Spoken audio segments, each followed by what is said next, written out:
Louise, you're very welcome and thank you so much for joining me here today in this beautiful venue. Thank you so much, Ruth. I'm delighted to be here. And I suppose the hope is that some of what we talk about today may be of value to anyone on a grief journey related to the loss of their dog right now. Before we start, Louise, I wonder, could I ask you to share a little bit about your own journey through grief related to your dogs and how you then went on to supporting others at this time of loss? Yeah, of course, I'm happy to. My name is Louise Griffey. I'm the founder of Light After Loss, and my work revolves around grief education and specifically supporting people through pet loss.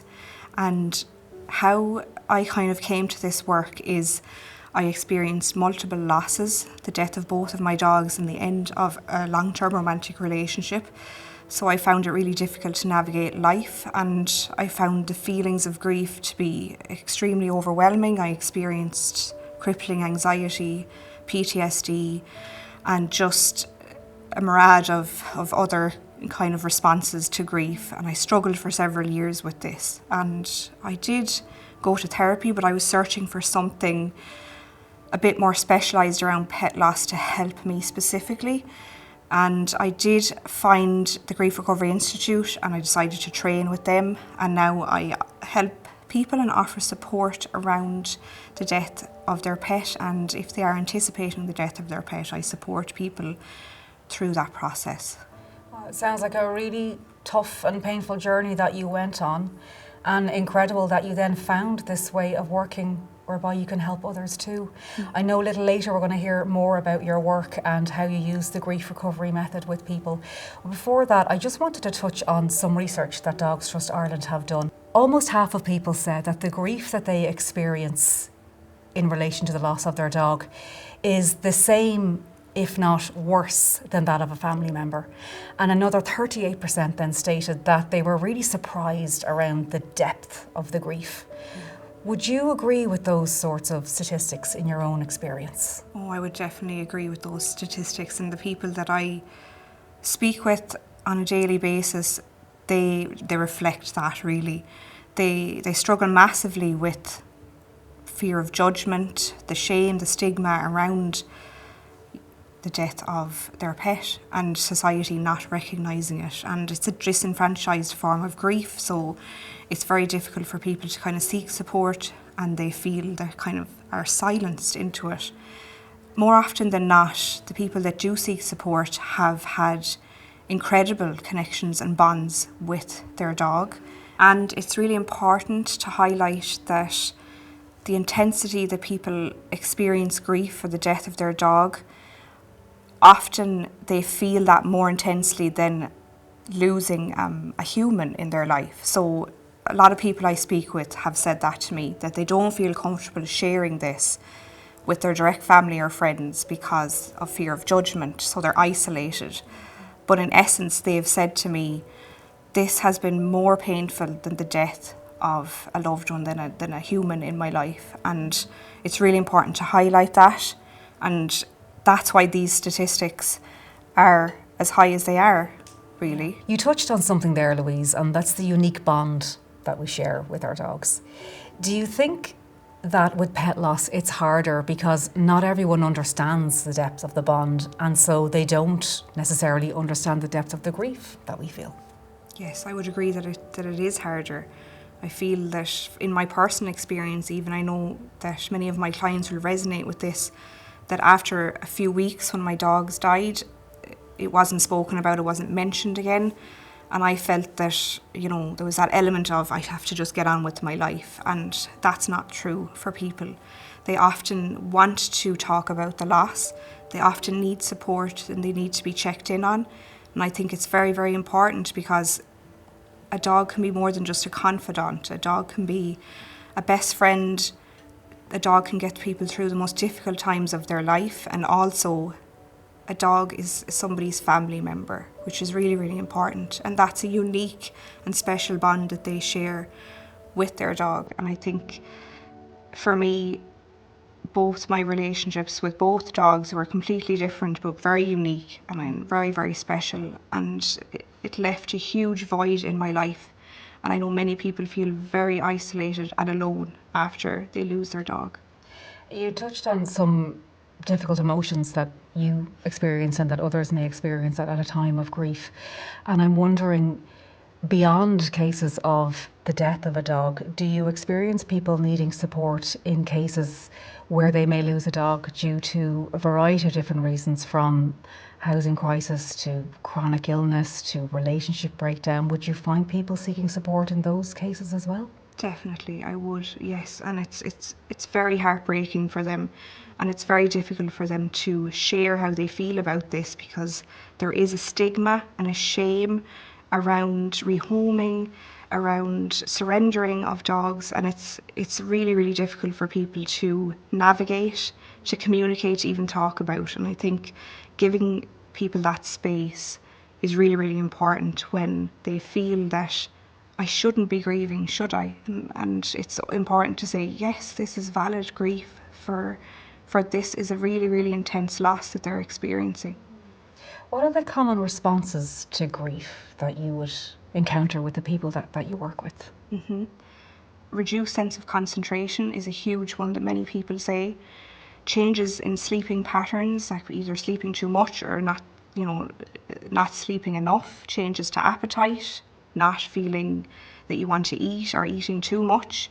There are a myriad of other kind of responses related to health. The people have digestive issues, people have headaches, and there's a wide range of responses that people can experience that are normal responses to the grief, the death of their dog. And Louise, do you feel that there are still some common myths out there around grief? Yes, there are quite a few, but I'll just touch on the most common myths out there around grief, and particularly around the death of a dog. And it's to keep busy, and I know if many people have heard this term. If we distract ourselves enough, we are suppressing our grief, and we're not bringing that to the surface and letting that be felt. And I think that that's really, really important. Although it is important to try and get back into your routine in some amount, it is really important not to keep so busy that we're actually pushing everything down and suppressing the pain. Also, this myth, which is very common, is time heals all wounds, and we've often heard that. It's so common, but this is a huge myth, because time alone cannot heal wounds. It's what we do within that time, how we process the grief, how do we process the pain that we're feeling in order to, get back to life and build a new life, essentially, now that our dog is gone. And just on that point of processing, for any dog owner, we will all face the very sad day when we have to say goodbye. Do you have any advice for owners where they can support themselves in anticipation of this day and this goodbye? Yeah. There's a couple of things that I like to advise, and I think the most important thing is to acknowledge that the grief that you're feeling is in anticipation to the death of your pet, whether that's your pet as a terminal diagnosis or whether your dog is nearing the end of their life. So I think it's important to know that the grieving process has begun, and also to maybe create a bucket list of everything that your pet likes to do and places your pet likes to go and places you like to go with your pet, and try to tick those off the bucket list if your pet is able for that, of course. But it's important to create long-lasting memories prior to the ending of your dog's life. And I think just being gentle with yourself, and if you do feel like you're struggling with overwhelming emotions, it can be helpful to reach out for pet loss support prior to the death of your dog. Yeah. And I'm just reflecting here, I suppose as a parent, I know the role that my dog plays in my children's life, and he is, as you said, a confidant, a companion, a wonderful source of love and joy in our house. How can we as parents best support our children at a time of grief around the loss of a dog to help them move through it in a healthy and in a connected way? Often the death of a dog can be a child's first experience of loss or grief. and this can have a significant impact on their emotional well-being. They experience this in such an intense way, and it's really important to not dismiss that or not disregard your child's feelings around it. So even if your child often might ask, why did my dog die? And it's okay to say, I don't know, honey, but it's okay, and bring it back to the feelings. Creating safety for children is really, really important here. Enabling children to speak their emotional truth about their experience, because sometimes this can be so intense for children that they don't know how to process their emotions, but keeping the conversation open and listening to them will create a really strong foundation for children as they grow older and experience other loss events in their life. Yeah, I think that's a really good point. It can be their very first experience and entry point almost into grief, so how we manage it is so important. And death is still a really difficult topic for many of us to talk about. Oftentimes we don't know what to say. And for people supporting someone right now on a grief journey related to their dog, would you have any advice in how we can best support someone at this time? There's lots of ways that people can support. And I think the basic one is just showing people that you care. And we can do this in many ways, but some examples might be bringing a cooked meal to someone, getting grocery shopping, going out for a walk with somebody. And I think specifically post-loss is a really difficult time for people. And as the weeks and months and even a couple of years progress, it's really important to check in with that person and ask them how they're feeling and acknowledge that the death of their dog was significant in their life, and really to just be there for them, have a listening ear, even if they don't wish to talk about it, just to check in and let them know that you're thinking of them, that you care. And it's okay not to know what to say, as many of us do. You can literally say that to the person, I don't know what to say, but I'm here for you. I think that's really important to state. Yeah. Lots of practical support and a listening ear, and it's okay to not know what to say. Yeah. For anyone who has experienced grief in their life, they'll know that it's not a linear process. It doesn't move from A to B. It doesn't go away, and it doesn't necessarily end with time, as you mentioned earlier. For anyone on a journey right now with the loss of their dog, do you have any pieces of advice that might enable the healing for them at this really difficult time? Yeah, I think it's really important to state, like you say, there's no timeline. It's not a linear process. Grief does not follow a set amount of stages, and it's important to highlight that very quickly, that the 5 stages of grief are a myth around grief. And Dr. Elizabeth Kubler-Ross wrote about 5 emotional stages when it comes to a person dying of a terminal illness, and they'll experience those 5 emotional stages. For some reason, this has got mixed up in translation over generations, that these stages are linked to somebody grieving the loss or the death of a loved one or a dog, a pet, whatever that may be. But that's not the case. So it's important to highlight that there are no set stages, and the myriad of emotions that you will feel, the roller coaster of emotions, can range from deep sadness to anger to guilt to anxiety to depression, and they don't happen in stages. So it's very, very important. And it's just for people to maybe even educate themselves about grief, and even to, if they want to, seek support to help them to get through that. That is something that can be really, really helpful for people. So seek support if you need it. You mentioned earlier that you work with something called the grief recovery method. I'd love to hear more about that. How does it work, and how do you support people through that time of loss related to their pet? The grief recovery method was founded by the Grief Recovery Institute in the US, and it's where I've done my training. And I went through this method myself, specifically for the death of both of my dogs, which I mentioned earlier. I was struggling and I wanted to find some specific pet loss support.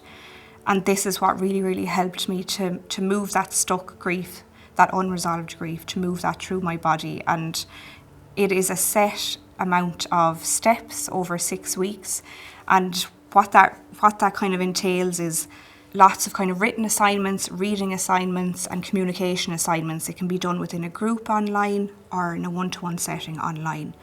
And I really feel that because it's evidence-based by Kent State University in the US, it has had such a huge success rate and people have felt better. And that was my aim, was to feel even a little bit better from the grief I was feeling. So I help people, I guide them through this method, and it really helps support them through the death of their dog. Fantastic. And it sounds like a very accessible way to access some support as well. Yes, yeah. And you also host a podcast called the Pet Loss Journals. Tell me about that. Yes, I do.